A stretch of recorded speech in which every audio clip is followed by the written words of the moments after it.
Muy buenas noches a todos los que se han registrado a este curso que se llama Cómo predicar con el doctor Francisco Limón y a nombre de la red de maestros de la cual ustedes son miembros y parte de, les damos la más cordial bienvenida a esta segunda sesión que Dios nos permite estar conectados y esperando que podamos aprovechar al máximo estas bendiciones y estas oportunidades de capacitación para maestros.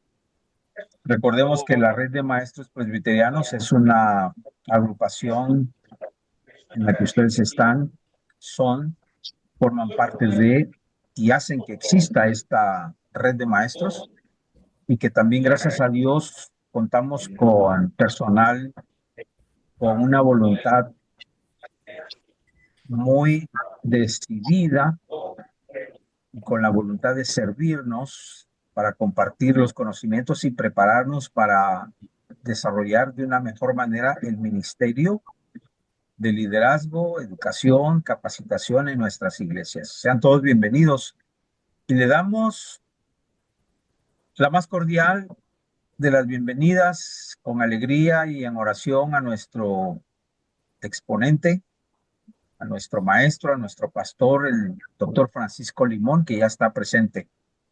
Agradezco también a Dios la oportunidad que con la cooperación de muchos de ustedes se ha podido ya contratar la red, la plataforma, para que podamos ingresar más de 300 personas en cada uno de los cursos. Así que gracias a Dios por ustedes, por su disponibilidad, por su ofrenda, por su donativo, porque han hecho posible que sigamos adelante.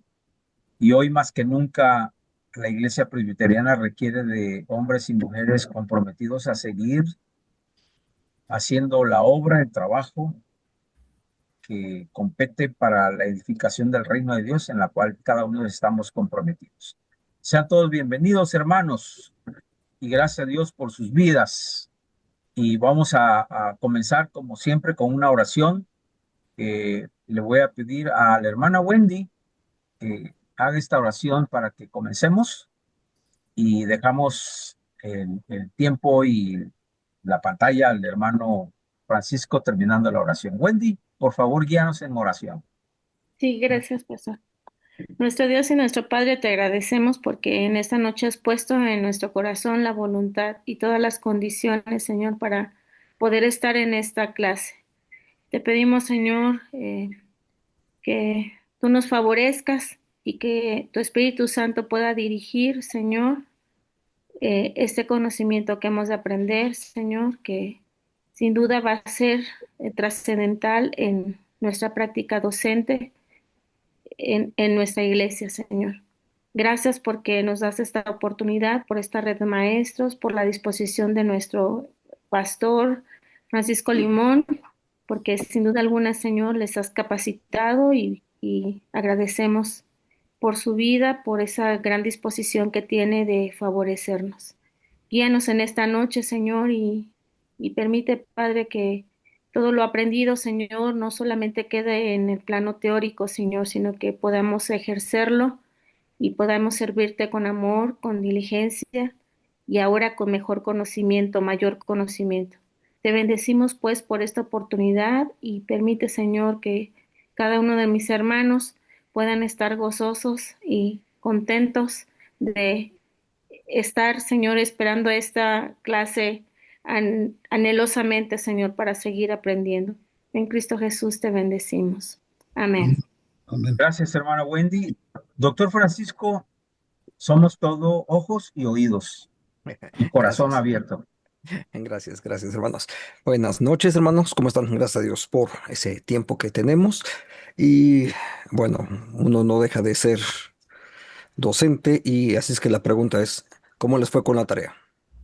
Mm, ¿Cuál tarea? ¿Cómo que Yo cuál tarea? No no me me digas que... conecté, no me conecté, hermano, por eso. Ah, no te preocupes, pero estaba el video y ahí estaba la tarea. Ya, Ok. Los que sí estaban conectados y Y si vieron incluso el video, porque sé que algunos ya lo repasaron por ahí, a ver cómo les fue con la tarea. Porque como 4 personas nada más me han escrito, diciéndome cuál es el pasaje de referencia en el cual estuvieron trabajando, el texto que escogieron, ¿ok? Y a ellos ya les contesté incluso, así es que ahora estoy aquí para los demás. No permita que Richard le toca irse a México, no sé si es mañana o pasado, Ok. si Dios quiere, para que Dios ¿Dónde está? provea de Ok. todo, tanto de su Pero no salud tiene como activo de en... Mano la Salvador economía. Jiménez, su micro está prendido. Ok, y a los demás necesito que prendan su cámara porque estamos en una clase. Así es que necesito que prenda su cámara y dialoguemos, porque para eso estamos aquí. ¿Sí? Ahora sí. Ya, ahora sí que ya nos vemos los rostros. Ahora sí, voy a pedir, ¿cuál es el texto que escogió? ¿Quién va a empezar? ¿Y cuál es la idea central que usted obtuvo de ese texto? Es la única forma de aprender, hermanitos. No es con ninguna intención de molestarles, sino justamente así es como tenemos que hacer las cosas. Es una clase y en estas plataformas tenemos la oportunidad de que sea de ida y vuelta. Así es que, ok. ¿Cuál es el texto que escogió? Isaías, ¿qué escogiste? Isaías López. ¿Qué texto escogiste? Mercedes. ¿Cuál fue el texto en el cual estás trabajando para poder predicarlo? ¿Sí? A ver, necesitamos eso. No tengo cámara ni micrófono. Qué curioso. Haz una inversión, Antonio, José Antonio. Haz una buena inversión. Tienes que tener una cámara y tienes que tener un micrófono para poder aprovechar estas plataformas. Es que estoy en mi trabajo. Ok. Aún así. A ver, Julio, por favor. Ahí se me escucha, perdón. Te escuchamos. No te vemos casi, No. pero sé que por ahí estás moviéndote atrás. Bueno, yo elegí el libro del profeta Abdías porque desde hace como 5 años inicié el proyecto de predicar en la congregación donde me reúno, Ok. los libros de los profetas menores. Entonces ahorita estamos justamente en el libro del profeta Abdías. Ujú. Dirán, ¿por qué tanto? ¿Por qué tanto tiempo si nada más he avanzado Amós, Joel y Oseas?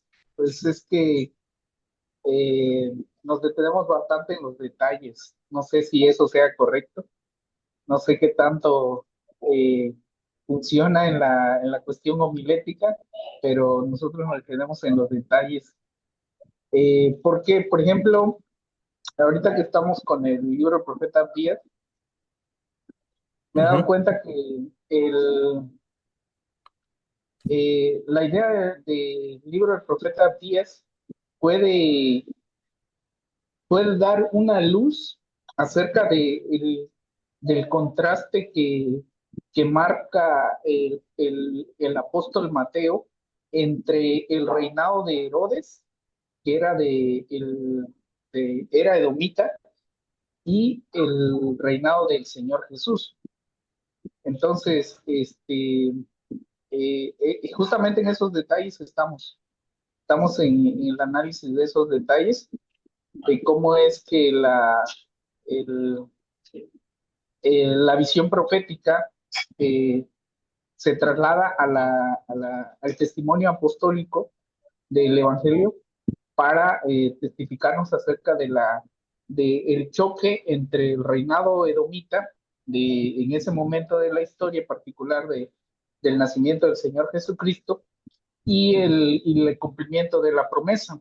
De tal manera que vemos en el profeta Abdías esa tensión que hay entre que los edomitas se habían aprovechado de la destrucción de los babilonios para tomar territorio de Judea y además saquear la ciudad y vender esclavos. Ujú. Entonces, todo eso puede trasladarse también a la parte del nacimiento del Señor Jesucristo. ¿Cuál es el texto donde estás trabajando? Te digo, es todo el libro.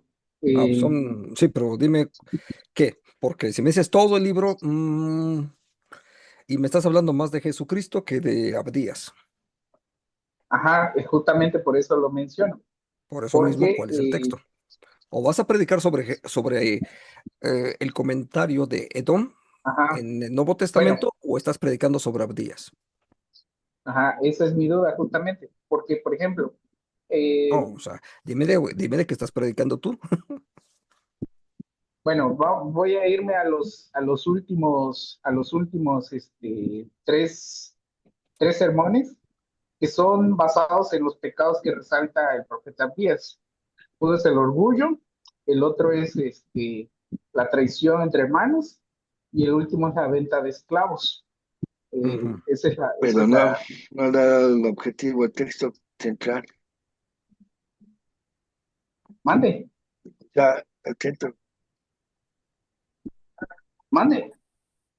Sí, es que mira, Sí, mira, Julio, el asunto es aquí. A ver, ¿cuál es mi texto central? Dime qué versículo y sobre eso Bueno, podemos trabajar. bueno, perfecto. Sí, y Bueno, la tarea era, a ver, para todos los demás, la tarea, hermanos, es, vamos a escoger un texto y vamos a buscar cuál es la idea central de ese texto. ¿Sí? Ok. Mientras Julio le encuentra, alguien más, dígame. A ver, por favor, Mercedes. Hermano, yo estaba pensando, hay un texto que a mí me gusta mucho, bueno, un pasaje, son 8 versículos Ok. de Romanos 3, 1 al 8, que pues habla de los privilegios y deberes de judíos y cristianos. Ujú, Me quiero enfocar más en los primeros 2 versículos, el 1 y el 2, ujú, donde dice, ¿qué ventaja tiene pues el judío o de qué aprovecha la circuncisión? Y dice el versículo 2 mucho, en otras maneras. Primero, ciertamente que les ha sido confiada la palabra de Dios. ujú. Entonces, aquí en estos 2 versículos quiero yo enfocarme. Para mí la idea principal es hablar sobre los privilegios y deberes, yéndonos a los judíos y retomando parte de eso de los judíos. No sé si sea palabra correcta, adaptarlo o agregarlo o comprobarlo hacia uno como cristiano. Ok, Ese es mi ok. enfoque, ¿no? Sí, mira, justamente la idea que mencionas, Ujú, Mercedes. Ok, versículos 1 y 2. ujú, Lo que nos interesa es de qué habla el texto. Mientras lo tengamos ujú, claro, vamos a poderlo explicar de una mejor manera. ujú, Si no lo tenemos suficientemente claro, podemos empezar a decir cualquier cantidad de cosas interesantes, muchas de ellas, ¿sí? ujú. Pero, pero ¿es el texto o es otra cosa de lo que estamos hablando? Déjame decirlo con toda propiedad, por ejemplo. Hoy, ayer lunes, voy a usarlo como un ejemplo y si está alguna de las hermanas de la femenil por ahí, pues no les voy a pedir disculpas porque no es mi culpa lo que les voy a decir. Es que no me voy a disculpar tampoco de eso. El tema de la femenil de este lunes. El tema dice la dirección poderosa de la palabra de Dios. Ese es el tema del anuario. Am, Tiene una lectura bíblica, segunda de Timoteo 3, 10 al 17. Y si empiezas a revisar el texto, solamente hace en la primera página, página 57, solamente hace una alusión Ni siquiera no hay un desarrollo del texto, sino hay Ujú. una alusión a 2 Timoteo 3:15 y se acabó. ¿Qué pudo haber pasado con esto? Se Lo usa que el pudo texto de pretexto. Esa es una de las opciones. ¿Fue una conferencia, alguna otra cosa que se preparó? No estoy diciendo que esté mal, Ujú, sino que no hay una exposición del texto bíblico en lo que se está haciendo. Es un ujú, sermón, es una predicación temática en el mejor de los casos, ¿sí? Insisto, no es que esté mal, pero no hay una exposición de la palabra.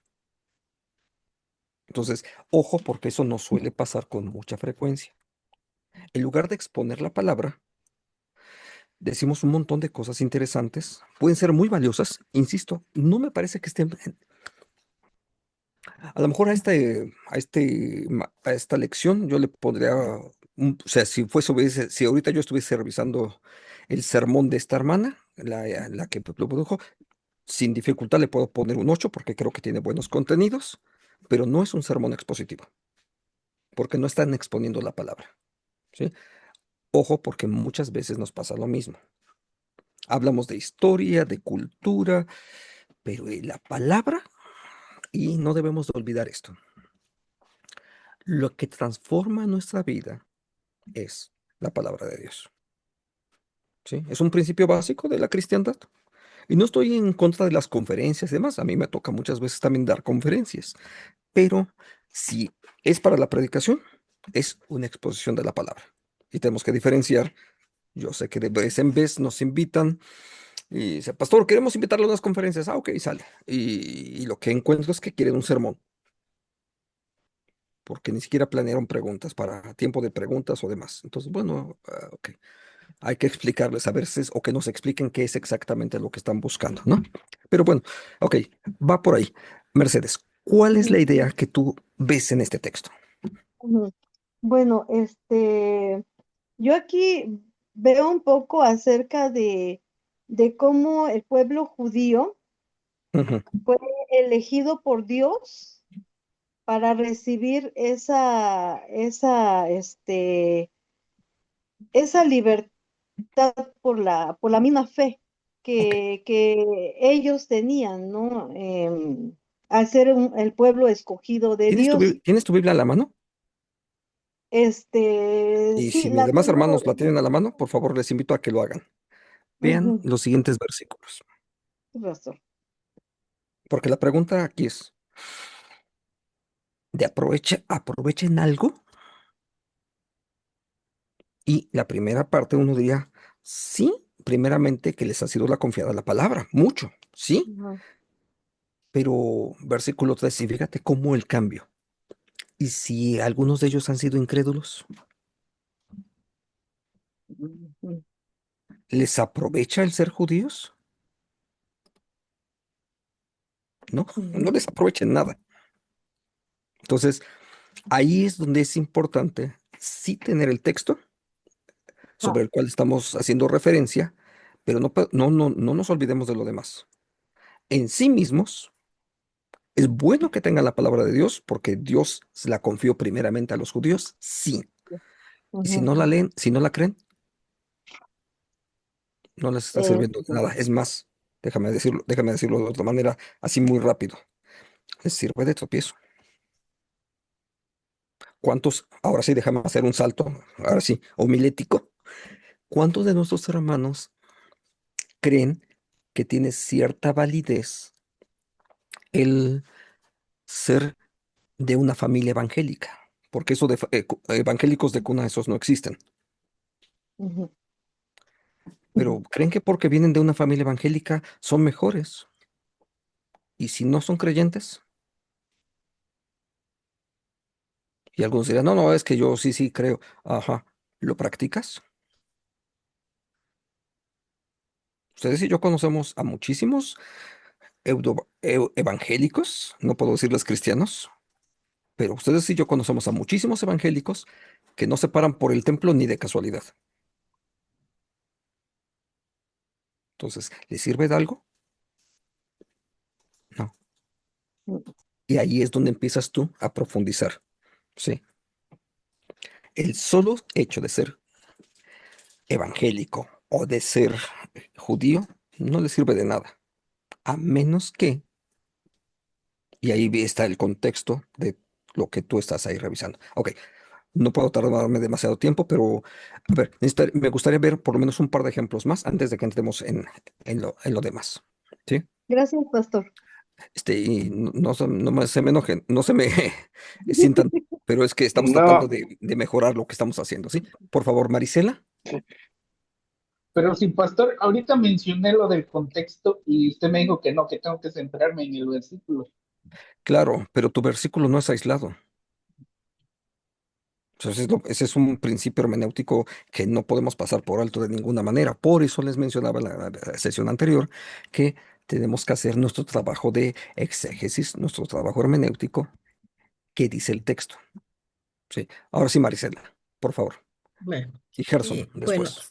es una pregunta que estoy haciendo de ¿qué es la Navidad? Ajá, Hago esta pregunta, de hecho hice una encuesta primero en la familia y pues hubieron muy diversas respuestas. ok. Entonces, tratando de responder a esto, eh, pensé en Génesis 3:15, Ujú, cuando la promesa madre, y la respuesta en Lucas 2:16, eh, que al final debo aterrizar respondiendo la pregunta de qué es la Navidad, y mi respuesta sería la promesa de Dios cumplida, que es lo que se ujú. ve en Lucas. Está bien, pero no es Hasta ahí. pero no estás Sí. preparando un sermón. Ah, ok. Es una conferencia padrísima, un buen tema para desarrollar, que es la Navidad, ¿sí? O sea, y ves a través del Génesis, a través del Evangelio, sí, pero un sermón, mm, tal vez no lo sea. O sea, porque otra vez regresamos al mismo tema. ¿Cuál es tu texto que estás explicando?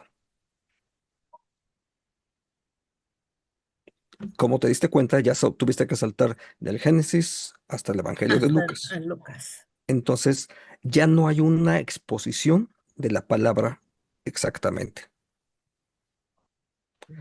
Entonces, no estoy diciendo que no sirva tu material.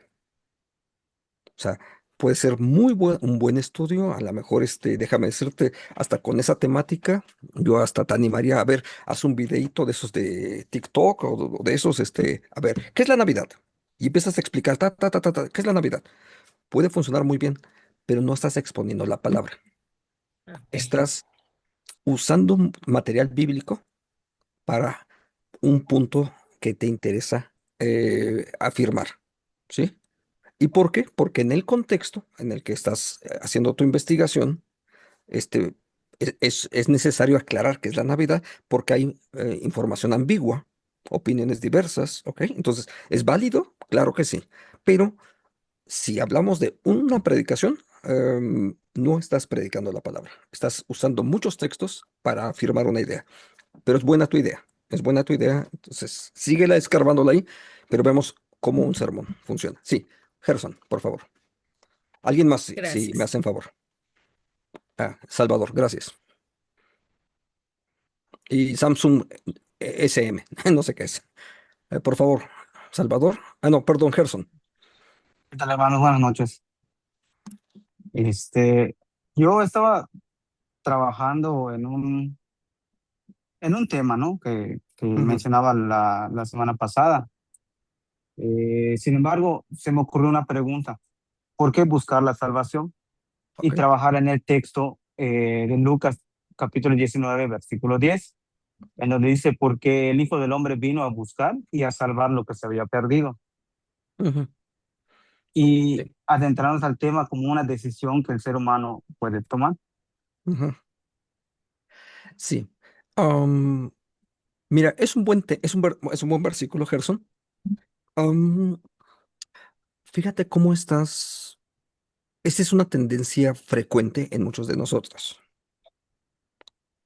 Primero tenemos lo que queremos explicar y luego encontramos el versículo que de alguna manera lo justifique. Estamos usándolo, el versículo bíblico, como un texto de prueba.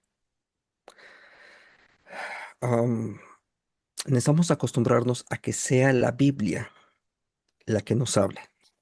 Es cierto, tenemos una idea de por qué queremos predicar, sí, pero la primera parte es qué dice el texto, porque el Hijo del Hombre, ahí tienes ahí ya una explicación. A partir de ahí, te voy a decir, ya tienen los elementos. Invierte un poquito nada más el orden. Es decir, ve al Ujú. texto. ¿Cuál es la idea básica de ahí? ¿Lo tienes ahí a la mano? Sí, Ok. ¿Cuál crees que es la idea básica de ese texto? pues acá básicamente dice buscar la salvación Ok. Pero esa es. a través del Hijo, a través de Cristo, ¿no? Pero aquí lo Ok. menciona como a través del Hijo del Hombre. Ok. Ahora, am, te recomiendo algo. Invierte el orden ahora. Porque cuando tú dices buscar la salvación, ¿quién busca la salvación? Nosotros. Eso es falso. Nosotros nunca buscamos la salvación. Porque si no Ok. somos salvos, si no somos salvos es porque estamos muertos en el pecado. Y los que estamos muertos en el pecado nunca buscamos nada espiritual. Ni siquiera nos importa. Ah, claro. Entonces es al revés, porque el texto incluso es el Señor, es Jesús, es Dios, el que nos vino a buscar, porque vino a buscar a los que estábamos perdidos. Ok. Porque de no ser así, vas a convertirlo en una predicación en lugar de que sea teocéntrica. A lo mejor los hermanos te van a decir que amén y hasta te van a felicitar por una razón, porque en lugar de que sea una predicación teocéntrica, la centraste en el hombre. Yo soy el que busco a Dios. Entonces instrumentalizo a Dios en mi propia búsqueda, cuando en la salvación el que es objeto somos nosotros somos objeto de la salvación, ¿sí? Entonces, Ok. ya tienes ahí las ideas, pero hay que acomodarlas un poquito mejor. Va, Sí, va, sí. va. Em, Samsung. Disculpa, es que así dice. Y luego, bueno, José Luis, Julisa y Jaime. Sí, por favor. Buenas noches, hermano. ¿Sí me escucho? ¿Sí? Ok. Mi ¿Cómo es tema tu es nombre? Robert, ¿En qué parte estás, Roberto? Paraíso, Tabasco. Ah, perfecto. Muy bien. Aunque ahorita por mi trabajo estoy en otro municipio, Huimanguillo, Tabasco. Ujú, muy bien. Pero eres de Paraíso. Sale. Sí, soy de Paraíso. El tema es, perdón, el texto base es Salmo 27:8, Ok. donde habla sobre mi corazón ha dicho de ti, buscad mi rostro, tu rostro buscaré. Ujú, Ese es mi tema, mi versículo base sí, de la prédica. perfecto. La idea central que yo veo es la invitación divina de buscar su rostro y la respuesta del pueblo de decidir buscar el rostro de Dios. Ok. Este es un sermón que tú estás dirigiendo hacia un pueblo creyente, ¿cierto? Ajá, Sí. Ok. ¿Por qué? Porque en este caso, si mal no recordamos, es un salmo de David, es un hombre que ya vive conforme al corazón de Dios. ajá, ¿Sí? Entonces, lo que estás leyendo en el salmo tiene que ver con un camino de espiritualidad. sí, No es tanto que Dios te invite, sino está respondiendo a esa am, acción del Espíritu de Dios que ya está ahí. ajá, Sí, sí, ahí va, ahí va, sí. Ok, va, ahí va, ahí va. Sí, bien, por favor. sale. Salvador, y todavía me faltan un par más, sí, antes de que empecemos con el tema propiamente de esta noche. Ujú. Gracias, Salvador, pastor. por acá estás, Buenas, sí. buenas noches. Yo he puesto por tema lo que seleccioné en Hechos 9, versículos 1 al 19, la conversión de Saulo. Ok, En ello comienzo diciendo que todas las religiones pueden quedar satisfechas mediante una conformidad externa, pero el cristianismo demanda una regeneración del hombre interior. Entonces empiezo a observar a partir del versículo 1 ¿Y cómo vemos a Pablo en todo estos versículos? Primeramente, el versículo 1 lo vemos como rebelde, Ok. y en el versículo del 2 al 4 lo vemos como prisionero, prisionero de la luz, y en el versículo 5 lo vemos como indagador, cuando hace la pregunta, ¿quién eres, Señor? Ujú, Y posteriormente como convertido, Señor, ¿qué quieres que yo haga? Sí. Y el ujú. quinto punto sería como adorador. Está orando, el versículo 11 está orando para que. Y finalmente lo vemos como testigo, ¿no? De los versículos 15 al 19. Y Ok. hago referencia en el versículo 16 que es utilizado como un vaso fuerte, porque va a padecer, ¿no? Y también Ujú. como vaso útil, porque va a ser lleno del Espíritu Santo, en el versículo 17. Ok. Sí. Ok. Am, Mira, Salvador, por eso es valioso que hagamos haber tomado la clase anterior, que era precisamente sobre métodos de interpretación. ¿Dónde está el núcleo de este versículo? Nuestro desarrollo histórico o nuestro desarrollo narrativo nos llevas hasta el 16, algo así. Sí, pero si tú observas, ve el texto y fíjate cómo en la parte, verso 16, 17, am, 18, y al momento se le cayeron los ojos como escamas y recibió la vista, ¿sí? Y observas que al inicio también pierde la vista, ¿sí? Entonces, nada más te doy esta pista, así de rapidito. Fíjate cómo empieza a ir teniendo una idea adelante y otra atrás y que va a ser correlativa, si me permites decirlo. Correcto, A es la correcto. prima, ¿sí? Sí. Entonces, Buenas tu núcleo noches, Dios les está hacia el bendiga. centro, donde, como lo señalaste en tu narrativa al inicio, es la transformación necesaria que se produce Efectivamente. a través de el encuentro con el resucitado. Otra vez, haz el ejercicio más de hermenéutica, o sea, ya tienes los elementos y te vas a dar cuenta que el núcleo de toda esa transformación de la que enunciaste primero está en ese encuentro con el resucitado. Ahí va, ahí vas, ahí vas, ahí vas. Sí. Ok. José Luis y Jaime. Bueno, porque no va Julissa, entonces supongo que es Jaime ahora. Gracias. Sí, por favor, José Eh, Luis. Solo para hacer ahí una observación en la participación de nuestro hermano que toma a Lucas 19:10 de entrada por lo que expone, pues ya no es calvinismo, sino arminianismo. Y el tema que yo, si preparara este texto, eh, apoyado en el contexto, mi tema sería la misión del Hijo del Hombre. Ok, sí, en parte tienes razón, José Luis. Digo, no, nada más se esbozaron algunas ideas, pero, por ejemplo, en ese texto de Lucas, si nuestro hermano, ya me perdió por ahí, eh, bueno, por aquí lo encuentro, no se me Salvador. mueven las imágenes, pero si nuestro hermano lo que hace es invertir el orden, justamente, en lugar de que sea yo buscando a Dios, porque finalmente el enfoque correcto sería en la Biblia, sería Dios es el que busca al ser humano. Entonces, ya dejará de ser un sermón tan arminiano. Entonces, ya después él buscará un poquito más. Repíteme el título o la frase que tú La te... misión del Hijo del Hombre. Ok, la misión del Hijo del Hombre, sí.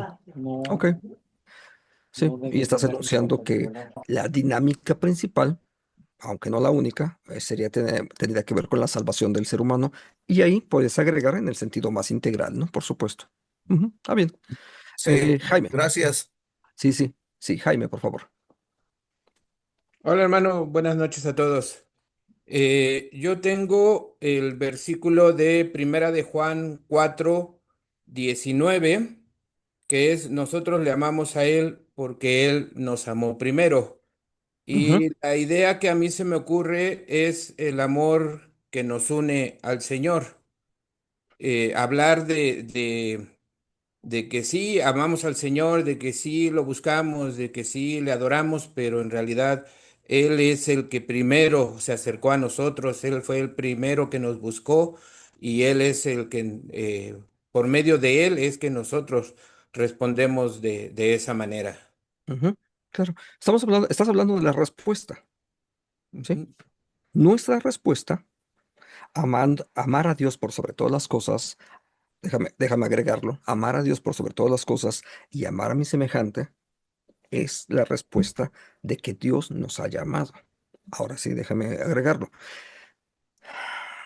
Un signo de la cristiandad es que esa persona que ha tenido ese encuentro con Jesucristo, como nos lo dijo hace un momento Salvador, tuvo ese encuentro con el resucitado, va a actuar. Por ejemplo, en el texto de Hechos 9, que estaba mencionando Salvador, la pregunta es, ¿y ahora qué hago? ¿Ahora qué voy a hacer? ¿Sí? O sea, y ese que voy a hacer implica adoración, servicio. Eso es lo que implica precisamente la respuesta. En el texto de Salvador es un texto mucho más amplio, por supuesto, termina adorando, ¿no? Siendo testigo. Va. En el caso tuyo, lo puedes dejar en el amor y puedes abundar mucho usando otros textos de referencia de qué implica amor, ¿sí? Porque Él nos amó y nosotros lo amamos ahora. Entonces, ahí sí, déjame nada más corroborar porque de pronto no creas que me puedo aprender todos los textos. 19, primera 4, 4, 19. Pues ya, porque luego se me olvida cuál es la palabrita que aquí aparece. Sí, claro, es agape, agapao. Sí, entonces, por supuesto, estamos hablando de ese amor sacrificial. Digo, como que era lo lógico, pero más vale checar. Sí, va por ahí y es una respuesta, justamente. Ya tienes cuál es tu idea. Muy bien, ahora sí. Gracias, pastor. A ver, por favor, Julio. Regresamos con Julio.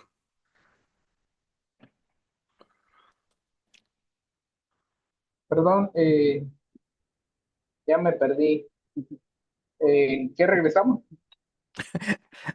¿Cuál es la idea? O sea, la El, pregunta el era, versículo que me toca, ¿no? Bueno, en eso me quedé yo. exacto, ¿cuál es? Era el 15, perdón, Ah, era ok. el 15. Porque cercano está el día de Jehová sobre todas las naciones. Como tú hiciste, se hará contigo, tu paga volverá sobre tu cabeza. Ujú, Ese es el versículo que sí. ok, Entonces, bueno, eh, creo que el centro del versículo es el día de Jehová, el día de Jehová sobre las naciones. claro, es muy El, importante esa el- frase, claro. Ajá, la condena en ese día para Edom es clara, ¿no? Como tú hiciste, será contigo. Tú vendiste a tus hermanos, tú serás vendido como esclavo, ese tipo de cosas, ¿no? Pero Sí, creo que el centro es el día de Jehová. Entonces, ahí va mi pregunta, pastor, y es justamente por eso que lo formulaba así. Eh, yo, para explicar qué es el día de Jehová, tengo que recurrir al profeta Joel, tengo que recurrir al profeta Isaías. Entonces, sí. ¿cuándo es válido y cuándo no? ¿Sí? Entonces, esa es mi pregunta. Lo que pasa es que, mira, para empezar, efectivamente, hablar del día de Jehová, ya estamos tocando un tema apocalíptico, ¿sí? O de escatología, si quieres. Sí, sí, de acuerdo. Entonces, está bien, tenemos que abordarlo desde esa dinámica porque es lo que el texto tiene. Entonces, el día de Jehová tiene dos grandes vertientes. Tiene una parte de juicio y otra parte de restitución. En este Sí, caso, es juicio, ¿sí? ¿Por qué? sí, Porque está refiriéndose a Edom, a ese sí. pueblo que atacó al pueblo de Israel. Y, pues sí, es juicio. Am, ¿Por qué? ¿Porque atacó simplemente al pueblo de Israel? No, porque no creyó. Al final de cuentas, déjame decirlo, todos los que estamos aquí, todos somos blasfemos y todos hemos sido y somos incrédulos en muchos sentidos hacia Dios. La diferencia la hizo Dios precisamente al habernos elegido, porque finalmente, si no hubiese sido por su elección, nuestra historia sería una completamente distinta.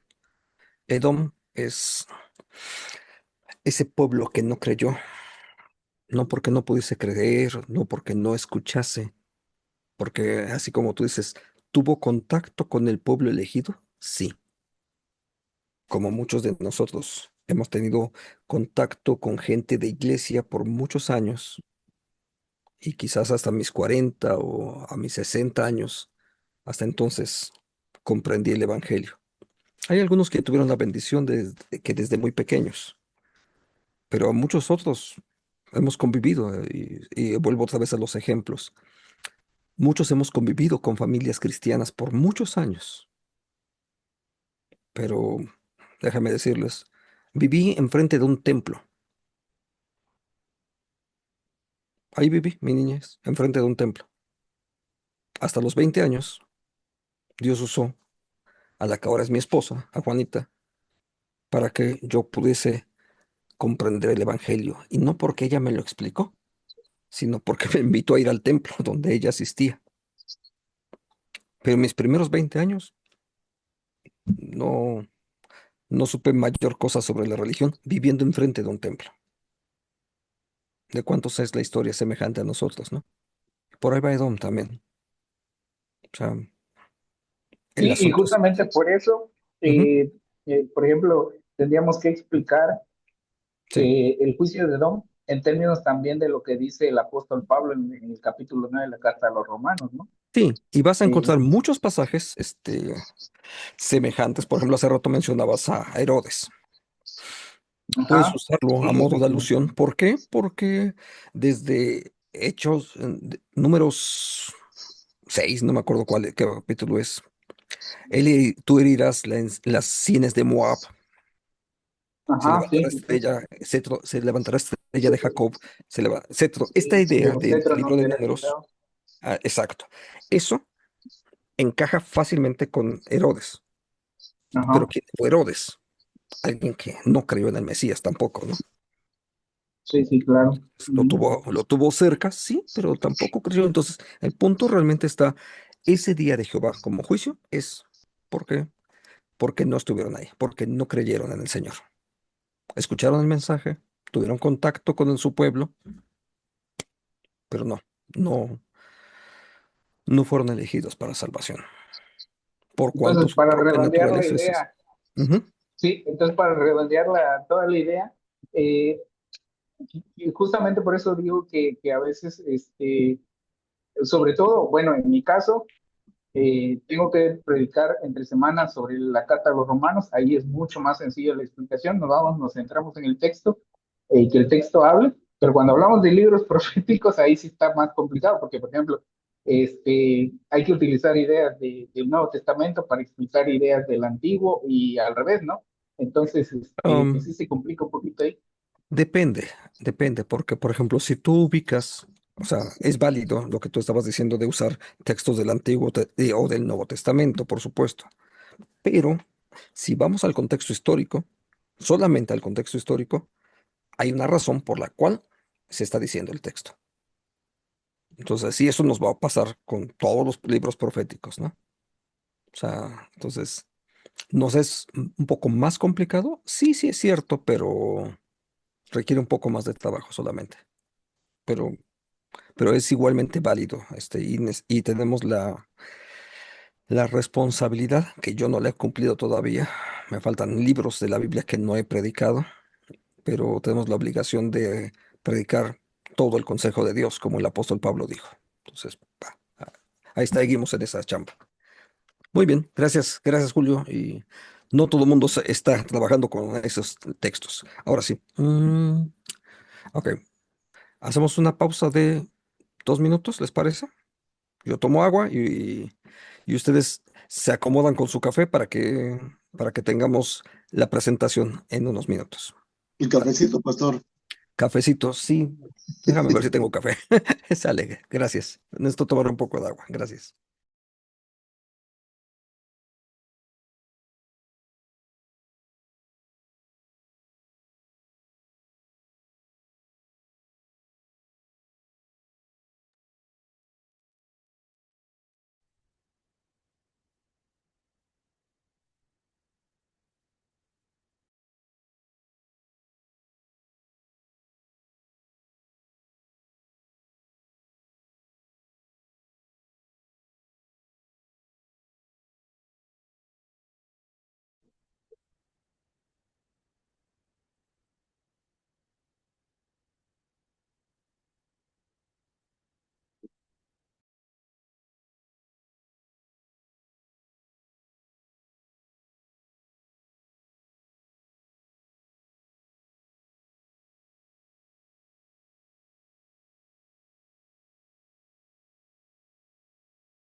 Listo, ya recargué, Luis, ya recargué café, así es que ya, ahí estamos.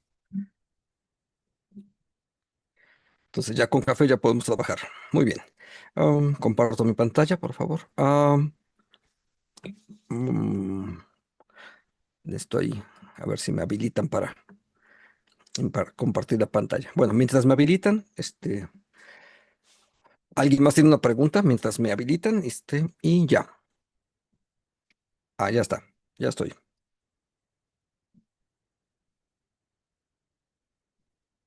Ok, ya tienen ahí la presentación de hoy. Ok, ya, listos. Bien, ahora, explicar y aplicar. Ese es lo que nos interesa hoy. Entonces, hemos considerado ya esta parte, el texto bíblico, descubriendo cuál es la idea central de nuestro texto y resumir el pasaje en una sola frase.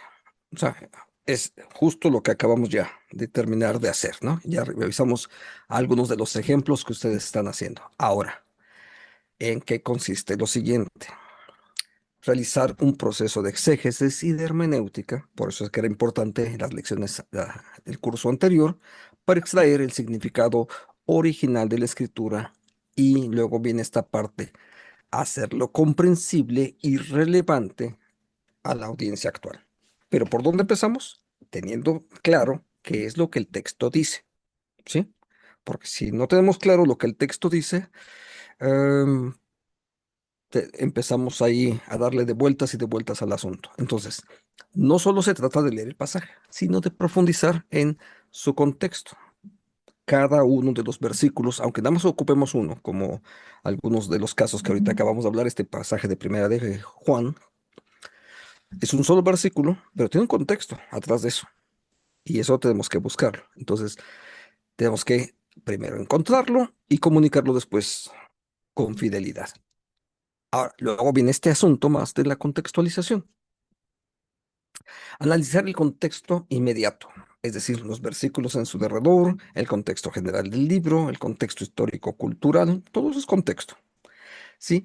Para evitar interpretaciones erróneas. Si no, entre más tiempo dediquemos a esto, por eso es que necesitamos dedicar tiempo, de verdad. O sea, no podemos pretender preparar una predicación en un tris. Hay que invertir tiempo. Y hay que invertir tiempo también en leer cosas sobre la cultura que estamos abordando, sobre la temática que está ahí en el texto. En algunas ocasiones es la cultura, la forma de cuáles eran las religiosidades de la época. Todo eso tiene que ver con el contexto. Luego, el análisis gramatical y, por supuesto, literario. ¿Qué tipo de literatura? Por ejemplo, ahorita algunos de los ejemplos que nos dieron son desde epístolas hasta textos escatológicos, ¿sí? Narrativos, como el libro de los Hechos, ¿ok? Va a tener que ser abordado de formas diversas. Aunque lo histórico gramatical predomina, necesitamos en algunas ocasiones hacer un enfoque o un cuidado más particular sobre la literatura que estamos abordando. ¿Por qué? Porque algunos lo van a requerir. O sea, am, es más fácil de alguna manera abordar los textos narrativos, pero un salmo tiene otro tipo de peculiaridades. No debemos de pasar por alto. Incluso cuando leemos un salmo, es de David. Ok, sí es de David. ¿En qué época? Porque David tuvo más de una, ¿sí? Hubo épocas en las que se refiere a momentos en los que él mismo está siendo perseguido y hay otras donde ya es rey, como que las cosas ya están como que mucho más en calma. Déjeme nada más hacer una alusión distinta para por qué estamos hablando de esto. No es lo mismo el apóstol Pablo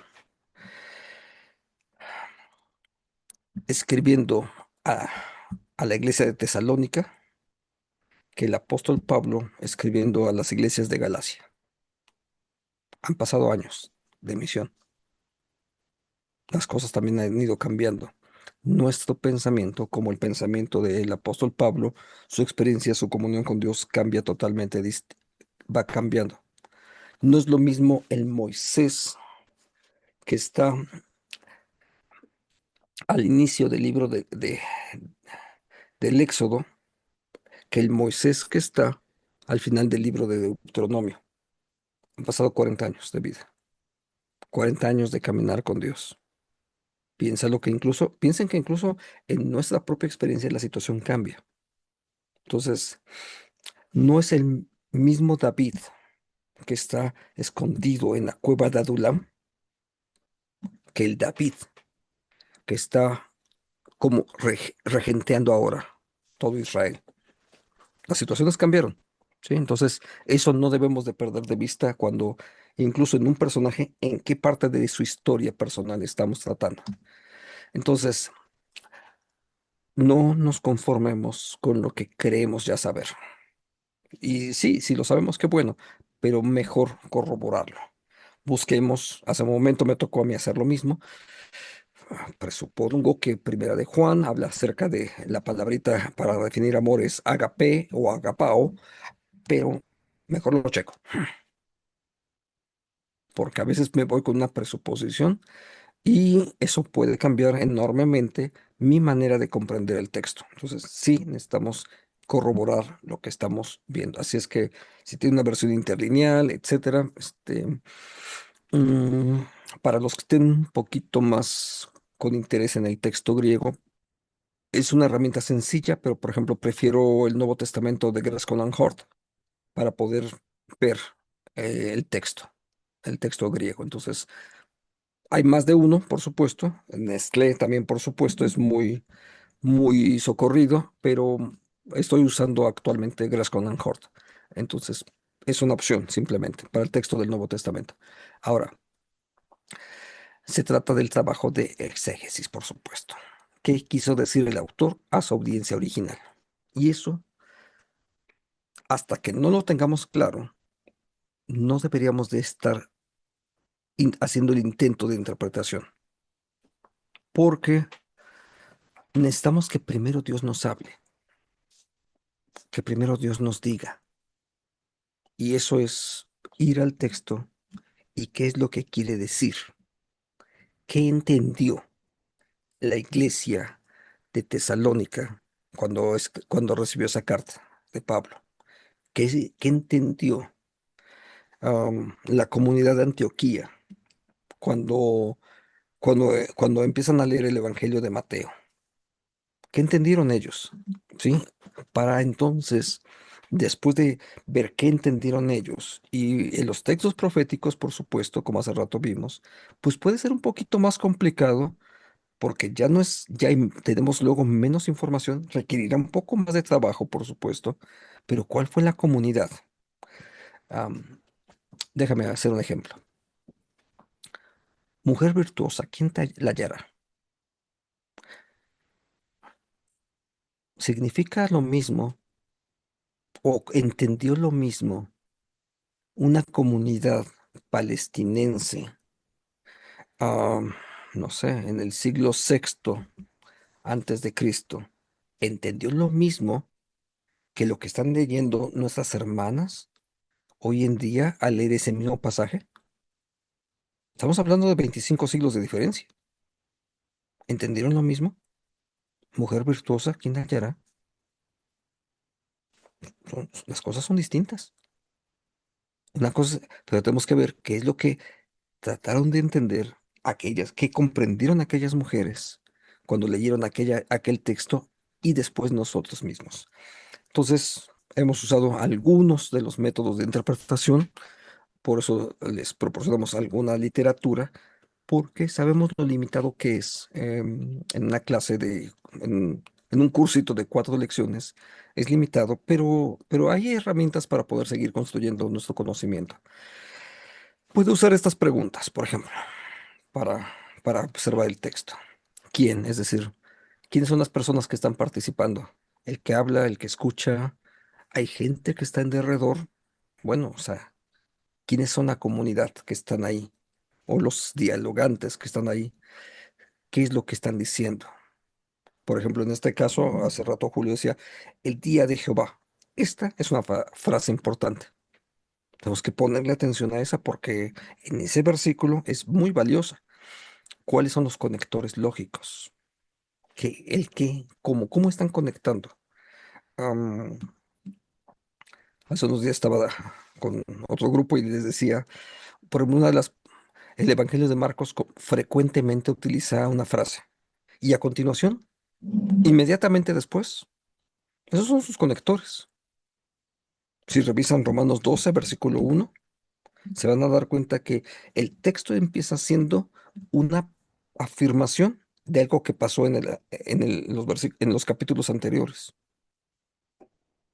Entonces, ese tipo de conexiones nos llevan a decir, Romanos 12, pero realmente es la respuesta, si puedo decirlo así, a la explicación sobre la salvación que está en los primeros 12 capítulos de Romanos, en los primeros 11, perdón.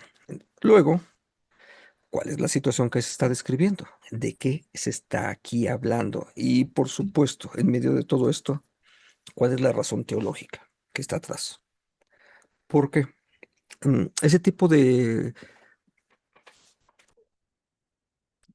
el poder dialogar, por ejemplo, hace un momento atrás, y donde vemos ciertas cuestiones de qué va primero, ¿yo soy el que decido o es Dios el que decide? Em, ¿Quién busca a quién? Ese tipo de cosas implican también una teología que está atrás. Entonces, debemos de ubicar cuáles son los conceptos teológicos y esas son entre las cosas, lo vimos la semana pasada, entre las cosas que tenemos que saber. Tenemos que familiarizarnos, por ejemplo, con la teología de la iglesia, porque si no usamos la teología de la iglesia, podríamos caer con cierta facilidad en hacer una afirmación de otra teología. Entonces, a veces en nuestras búsquedas, incluso en Internet, tenemos que buscar incluso de dónde proviene la fuente del comentario que estamos usando. ¿Sí? Por lo menos incluso saber eso, ¿no? Entonces, ¿cómo se relaciona esto, por ejemplo, con la totalidad de la Biblia, su significado teológico, cómo está vinculado con Cristo y esta última parte que está precisamente que tiene que ver con el aspecto confesional? ¿Cómo coincide esto con el esquema teológico? A ver, hacer como un catálogo de doctrinas. A ver, el texto que estoy afirmando, ¿con qué parte de la teología coincide? ¿Qué es lo que subyace atrás? ¿Sí? ¿Qué es lo que está atrás de ese pasaje? Entonces, ahí tenemos que empezar a revisar qué es lo que está atrás. O sea, porque pues, puede estar hablando de la doctrina de la gracia, tal vez, la justificación. O sea, ¿de qué está hablando? O sea, del culto, de la libertad cristiana. ¿De qué está hablando el texto? Y entonces, ahora sí, redactar.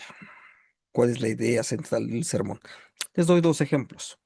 A veces, por ejemplo, puede ser algo así como esto que está en la pantalla. Voy a hablar de la fe. O puede ser estoy hablando, por supuesto, un texto de Romanos, teniéndolo como referencia. La justificación por la fe, Romanos 5:1, la justificación por la fe produce en el creyente una fe firme que sostiene la esperanza en medio del sufrimiento. ¿Sí? Entonces, si, si mi idea es demasiado escueta, no estoy hablando del título del sermón, estoy hablando de cuál es la idea que quiero transmitir. Mire, en la primera es tan escueta que no te da para mucho o cabe cualquier cosa que quieras poner ahí. En la segunda, si usted me permite, en esta frasecita ya casi tienes el bosquejo del sermón. Por eso es importante que lo escribamos. La justificación por la fe, punto número 1. ¿Qué produce? 2. Paz firme que sostiene y esperanza. 3. ¿Ve? Ahí tienes ya algunos elementos que después los desglosas y ya tienes ahí tu propio bosquejo del sermón.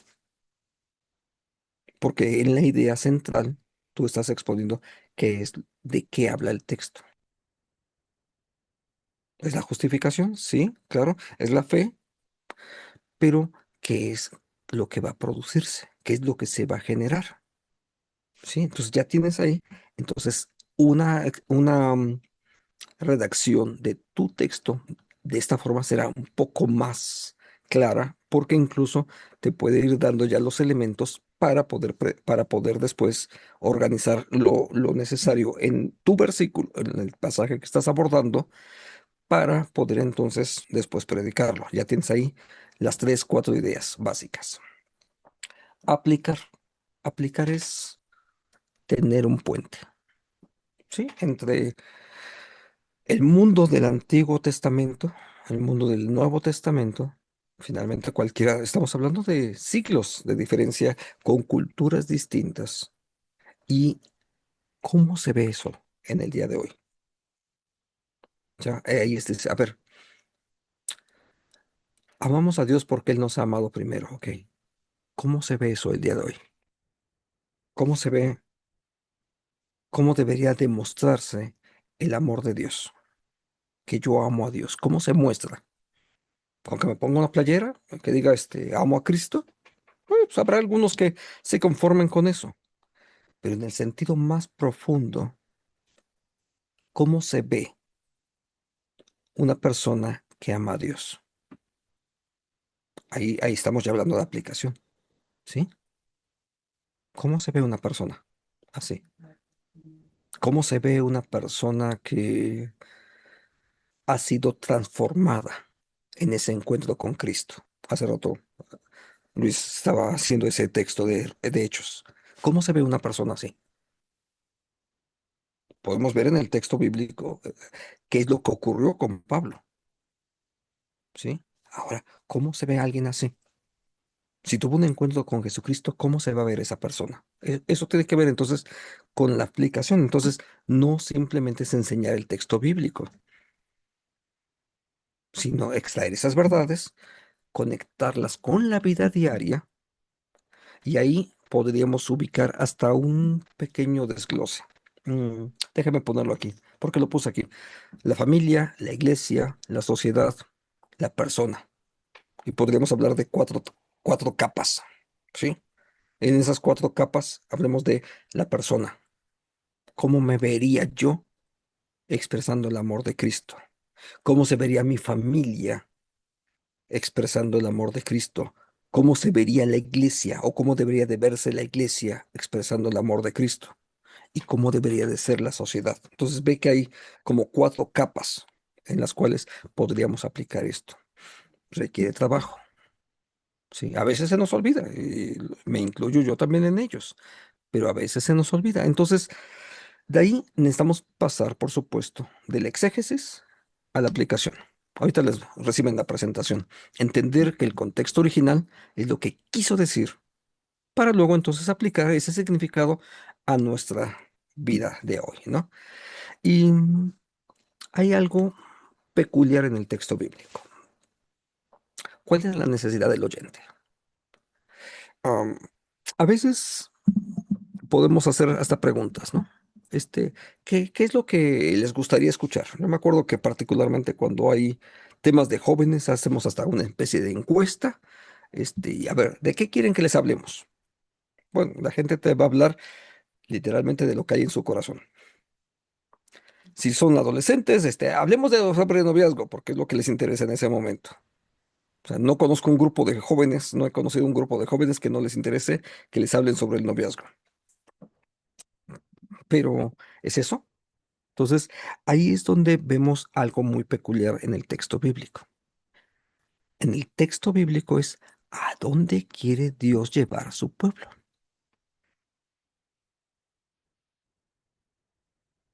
Dios no le ha, Jesús no le estaba preguntando, oye, Pedro, Pedrito, a ver, como de qué quieres que predique ahora que me toca el sermón del monte. O o a Juan Marcos, tú estás más chamaco, oye, como de qué te gustaría que habláramos, ¿no? Jesús no hace eso. Dios es el que marca la agenda y a partir de eso, Dios va supliendo también nuestras necesidades. ¿Cómo? A través de su espíritu. No todo lo que ocurre en la predicación es lo que nosotros estemos predicando.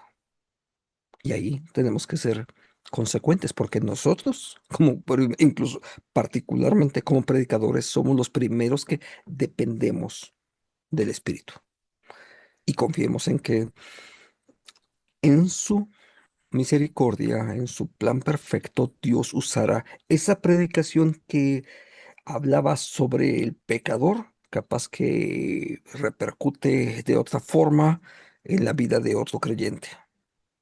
O el tema tenía que ver sobre el Salmo 23 y alguien entendió otra cosa así. El Espíritu de Dios es capaz de predicarnos hasta lo que no escuchamos, porque Él es el que finalmente nos convence y nos guía y nos enseña. Entonces, nosotros hacemos la parte que nos corresponde porque eso es nuestra propia responsabilidad y la encomienda de cuidar de la fidelidad de la palabra. Entonces, después tendremos que ver cómo ese texto aplica sobre el cómo vivir y cómo tratar decisiones, cómo actuar con otros, y ahí podríamos agregar varias cosas más acerca de todo esto, ¿no? Porque lo importante es no solamente lo que dice, sino cómo aplica. Piensen esto. Un error frecuente es que damos mucha información, pero no aplicamos. Y le puede pasar incluso a los niños. Las maestras de los niños a veces te cuentan la historia de David y los niños ya sabían exactamente, David era pastorcito, David fue rey, pero ¿y cuál es la aplicación para su propia vida? Solamente conocen la historia, pero no conocen cómo aplica para sus propias vidas. ¿Cómo integramos toda esta enseñanza a nuestra propia vida? La Biblia entonces se integra como conocimiento teórico, no como conocimiento teórico, sino como una guía práctica. Ese es el punto. ¿Cómo hacer? ¿Qué hago ahora con lo que he aprendido? ¿Sí? ¿Cómo lo voy a poner en práctica? ¿De qué manera lo voy a poner a hacer? Y eso nos lleva precisamente hacia las acciones. Llevar al oyente a una acción concreta que implica un cambio en su forma de pensar, en la mentalidad, en la fe, en obediencia. ¿A dónde me está llevando? La palabra de Dios es eminentemente práctica. Anda delante de mí. Dice perfecto. No tengo que saber toda la teoría de qué es la perfección, porque el texto no dice eso. El texto anda delante de mí y sé perfecto. Entonces, que yo sea perfecto, no que tenga una teoría acerca de la perfección. Entonces, eso no es, claro, la epístola de Santiago, por supuesto, abunda cosas de ese estilo, ¿no? Conectar la historia bíblica, por ejemplo, con el encuentro con Jesús.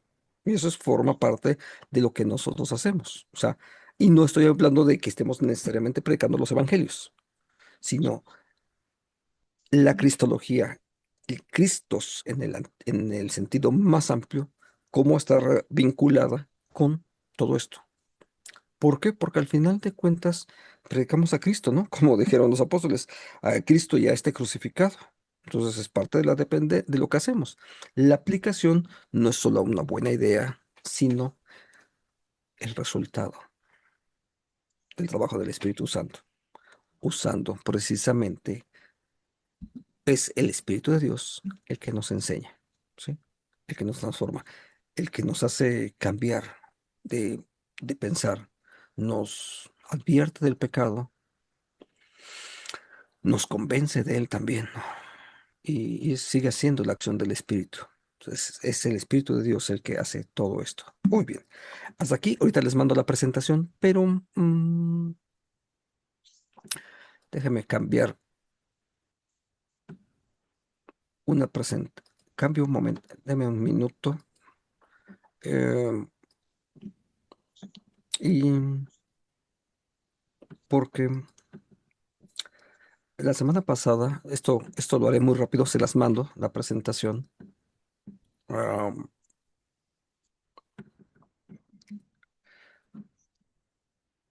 la semana pasada yo mencioné algunos detalles acerca de el cómo, algunos retos que enfrentamos precisamente a la hora de la predicación. Y me pareció simplemente no conveniente el hablar de los retos de la, que enfrentamos en la predicación y al mismo tiempo no explicar cómo podríamos afrontarlos. Por eso preparé este anexo.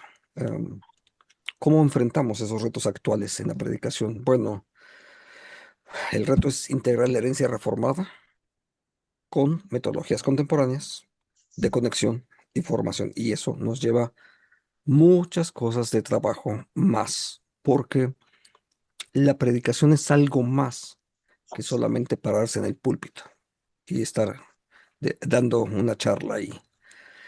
Es la predicación que enfatice primero el Evangelio de la Gracia. ¿Por qué? Porque a veces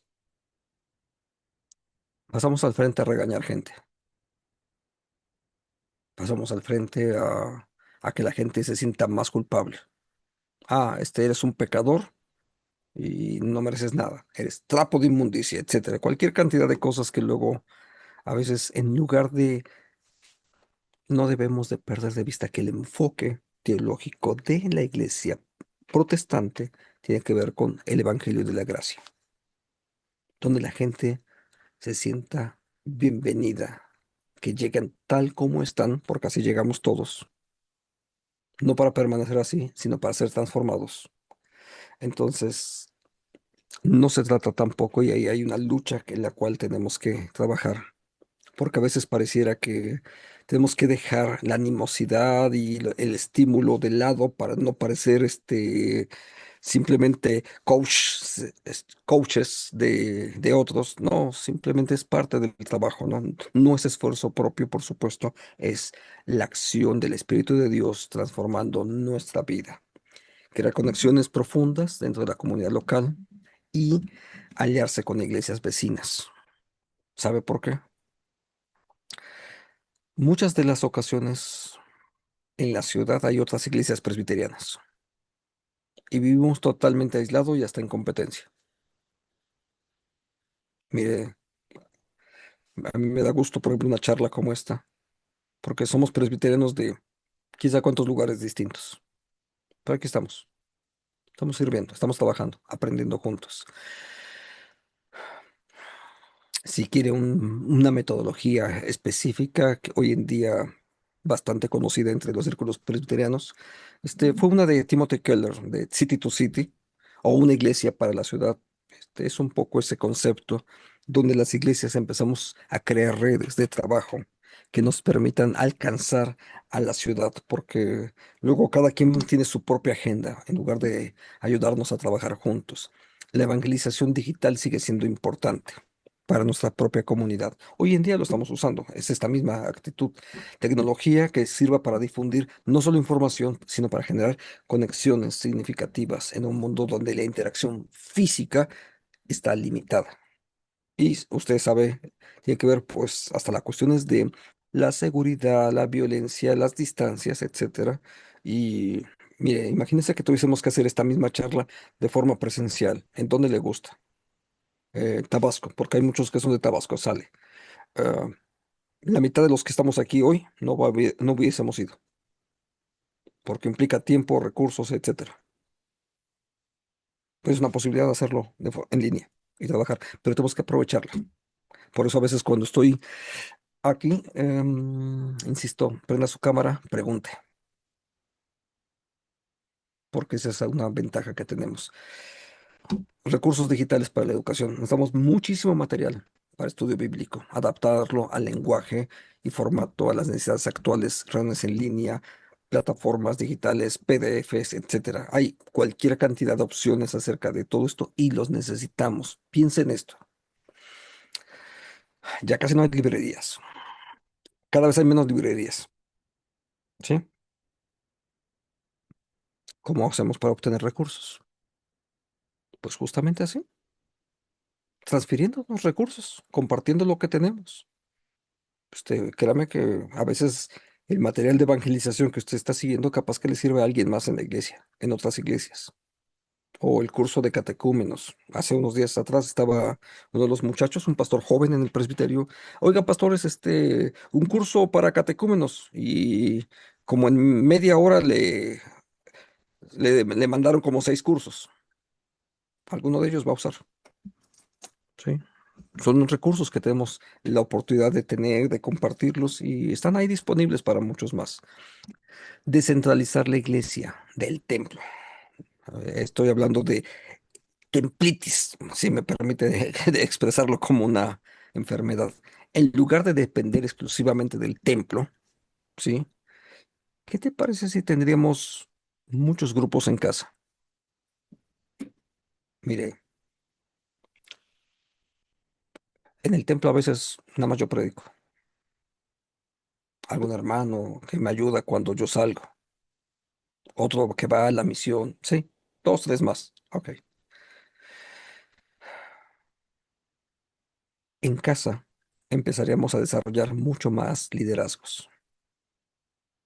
Se convierten en semilleros, si me permite decirlo así, o en seminarios, para usar la otra palabra que también proviene de la misma raíz. Son seminarios, son semilleros. En el templo, si no eres diácono, no puedes recoger la ofrenda. En una casa, cualquier niño lo hace. Hasta los niños nos ayudan en las oraciones en casa. Pero en el templo, ¿qué pasa el pastor? Porque él está más consagrado. O sea, ya sabe ese tipo de situaciones. Necesitamos descentralizarlo porque necesitamos más liderazgos y alcanzar a más gente en el entorno propio donde están. Todo esto nos va a ayudar y tiene que ver, por supuesto, todo esto con la predicación.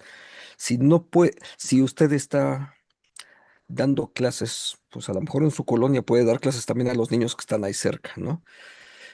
La misericordia.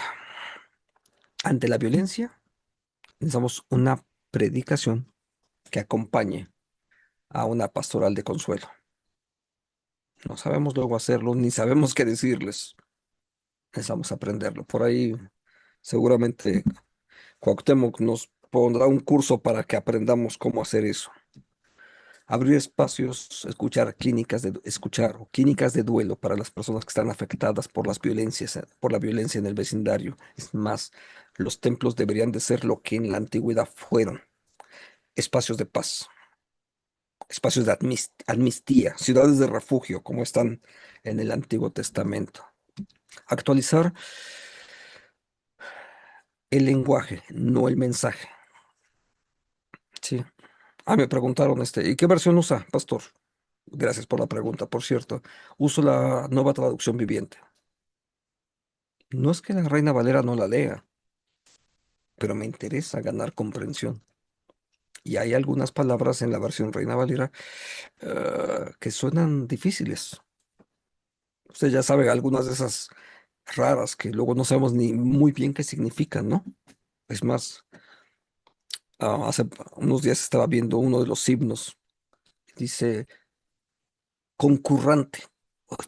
¿Qué significa eso? Es más, está hasta en el himnario, en la parte de abajo, tiene así hasta un asterisco de qué significa esa palabra. Pues yo nunca la había escuchado. Está en uno de nuestros himnarios. Muy bien. Desarrollar talleres de teología para la vida diaria. En lugar de clases magistrales, deberíamos usar el método de diálogo. Déjeme ponerlo en esos términos ahora. Homilías en lugar de sermones. Y la homilía, en el sentido, no estoy hablando por lo corto, sino por el estilo, que sea más franco, más sencillo, más de consejo para la vida. Y entonces eso puede ayudar a que nuestra predicación, si puedo decirlo así, pegue más hacia la gente. En lugar de tener una predicación así. Hay un momento hay un momento para una clase magistral, por supuesto. Pero en otros casos necesitamos, en el día a día, en la predicación de la iglesia, necesitamos más que erudición, sin perderla, por cierto, pero más que mostrar erudición, necesitamos gente que sea tocada por la palabra y por el Espíritu. Enfocarnos también incluso en el discipulado integral y generacional. Todos ustedes son retos que implica todo esto, la predicación de la palabra. Acompañar a los jóvenes, a los niños, la adolescencia. Es en esa etapa entre el bachillerato y la universidad donde más se pierde gente. Usted lo ha visto muchas veces.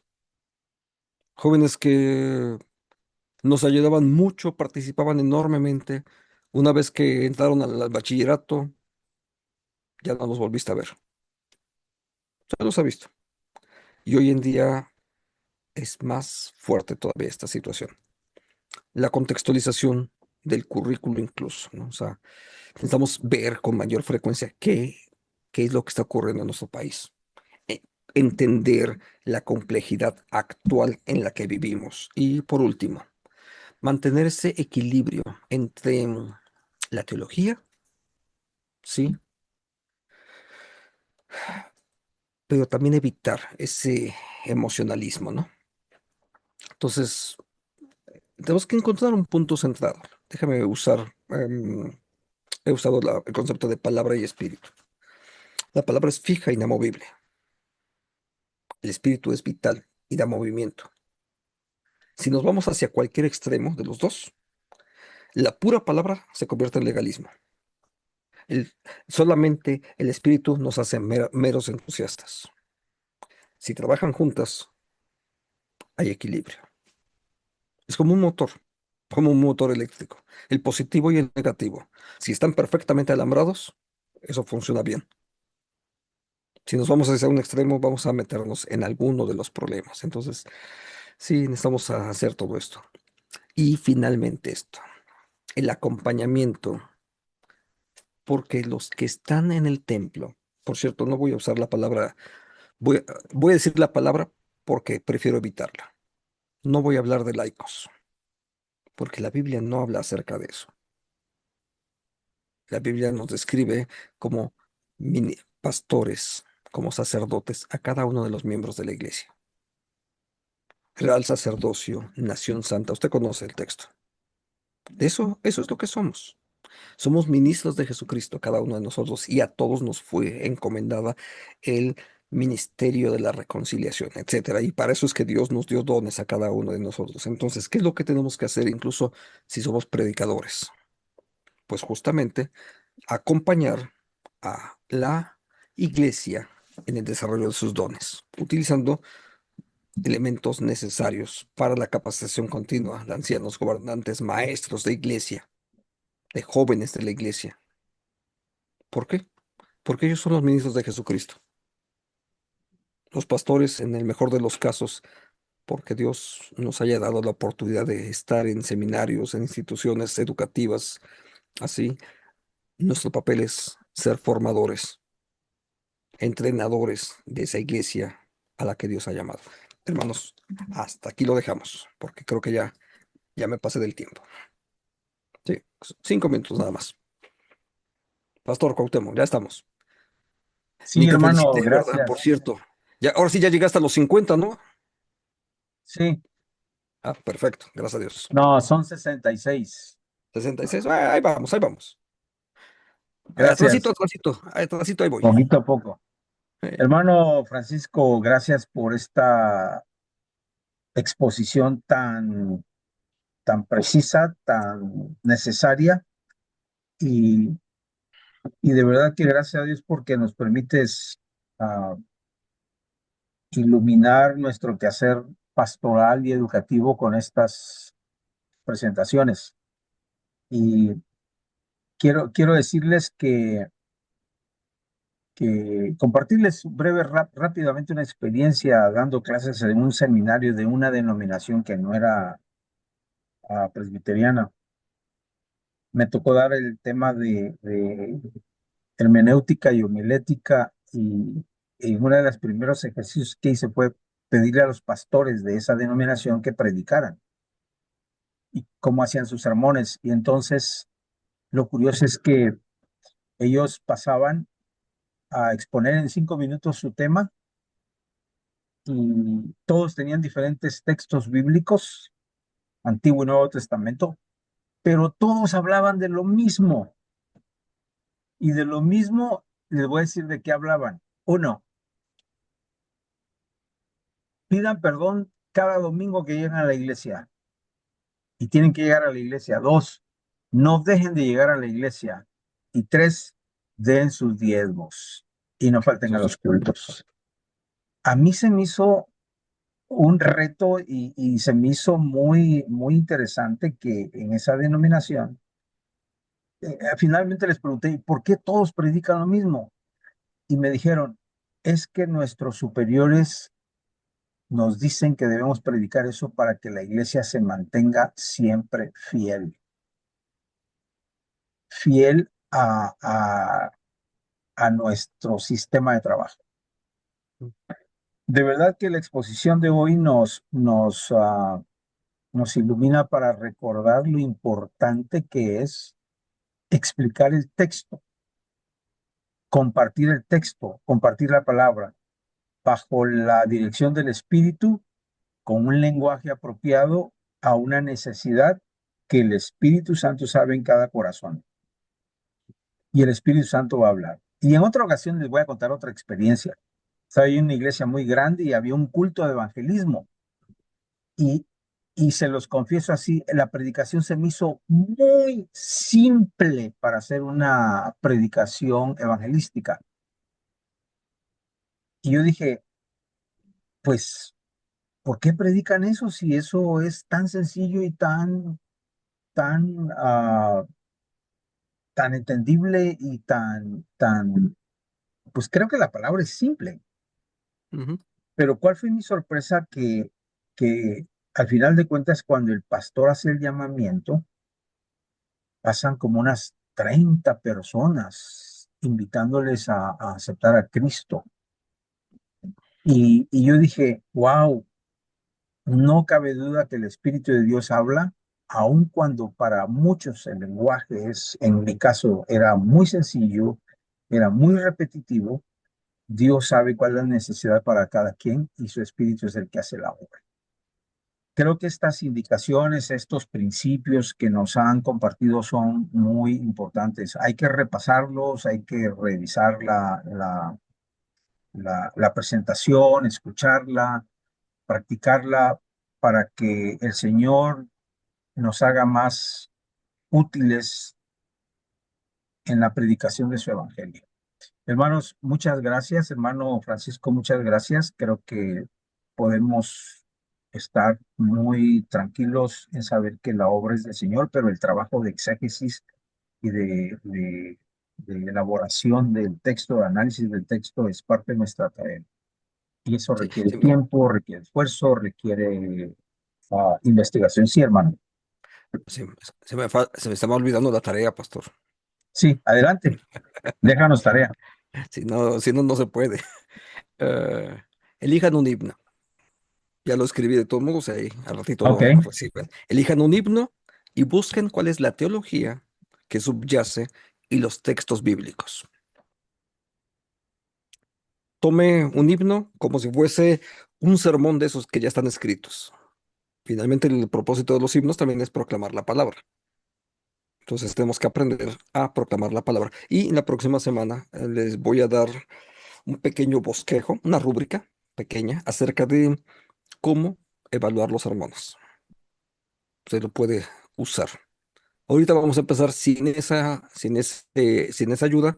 Lo hacemos así de forma empírica cada uno de nosotros. Y elija un himno, busque cuál es la teología que está ahí, a qué doctrina se refiere y qué versículos está utilizando de referencia, porque tienen un versículo bíblico, cada uno de los himnos, pero ¿y de verdad coincide eso? ¿O es nada más lo que le pegaron por ahí? Ok, gracias, pastor, esa era la tarea. Ya, gracias. Muy bien, vamos a cerrar la sesión con una oración. Voy a pedirle al pastor William, si no estoy equivocado, William Sánchez, Sí, pastor así en el es, estado de Guerrero. licenciado. Sí, así es, Por favor, licenciado. hermano Williams, terminas con una oración esta sesión, por favor. Gracias por tu ministerio también allá en Guerrero, donde Dios te está usando. Oramos. Claro que sí, oremos. Claro. Muchas gracias, Padre, por este tiempo que nos has regalado. Gracias por recordarnos una vez más, nuestro buen Dios, la manera en la que tú, Señor, quieres usarnos para que tu evangelio, Señor, sea también anunciado, predicado. Es por eso, Padre, que sin duda usas instrumentos para recordarnos y actualizarnos, sobre todo en este, sabiendo que el Evangelio es necesario, ya que Padre, ese Evangelio que tú nos dejaste, que es por pura gracia, lo requerimos cada uno de nosotros. Por lo cual, Señor, en tus manos pues encomendamos este tiempo, en tus manos encomendamos, Señor, las enseñanzas y permite todo aplicarlos en nuestro ministerio y podamos también darle el tiempo necesario para la preparación. En tus manos pues, Señor, también encomendamos el pastor Francisco, Señor, quien sin duda ha dado este tiempo con gratitud y con esa voluntad, oh Dios, compartirlo. En Cristo Jesús oramos y nos encomendamos. Amén. Amén. Amén. Pasen muy buenas noches todos ustedes, hermanos. Que el Señor les Dios los bendiga. bendiga. Un abrazo.